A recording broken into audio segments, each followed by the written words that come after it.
l'humanité a considéré qu'il était possible de se retrancher du monde du vivant.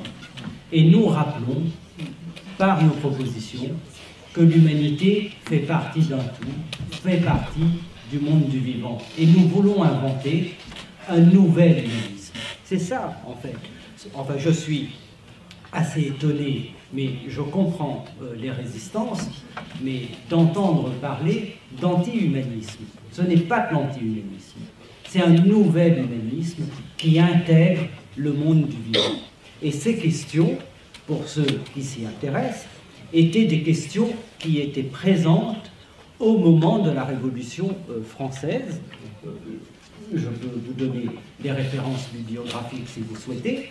Il y avait des débats sur la question de l'égalité autour de la question de la reconnaissance des espèces animales. Donc, ce n'est pas une question nouvelle, mais nous devons, dans le moment tragique qui est le nôtre, mais aussi avec les connaissances qui sont les nôtres aujourd'hui sur le monde animal, opérer cette avancée.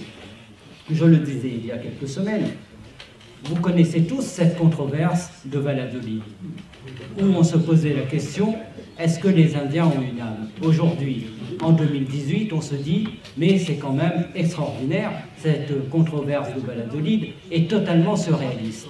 Je ne veux pas que dans un siècle, lorsqu'on va jeter un regard sur notre génération, on se dise, eh bien, il se posait ces questions sur les espèces animales, alors que nous savons qu'elles sont conscientes, qu'elles sont organisées en société, etc., etc., et qu'elles ont une sensibilité. Donc c'est notre responsabilité d'accomplir ce saut. Il peut y avoir des résistances dans la société, mais ce n'est pas pour ça qu'il ne faut pas le faire, et si ça demande du courage, eh bien, je crois que nous en avons.